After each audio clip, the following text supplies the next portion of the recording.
In today's video, I'm going to teach you how to install Miro plugins. By the end, you'll know exactly where to find plugins, how to add them to your workspace, and how to connect them to the tools your team already uses.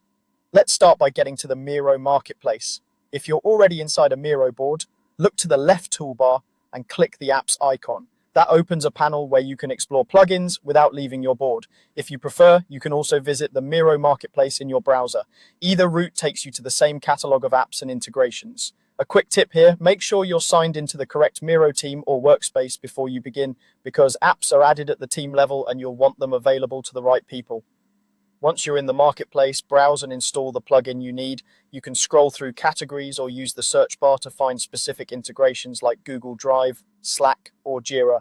Open the plugins page to read what it does, check compatibility, and review the permissions it needs. This helps you understand what access the plugin will have, such as reading or writing content on your boards. When you're ready, click Install or Add. Some apps might ask you to choose which team or workspace to install to.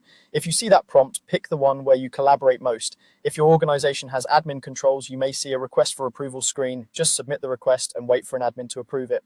After installation, authorize the integration so Miro can connect to the external tool. A window will guide you through the process. You'll likely be asked to sign into the third-party service and confirm the permissions the plugin needs.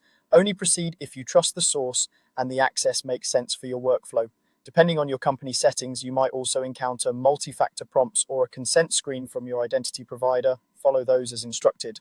When authorization is complete, the plugin becomes available inside Miro. You'll find it in the Apps panel, and in many cases, you can pin it to your toolbar for quicker access. If it doesn't appear right away, refresh your board and double check you installed it to the correct team. That's it. Go to the marketplace, browse and install, then authorize the integration. With these steps, you'll be ready to extend Miro with the tools your team uses every day and keep your collaboration in one place.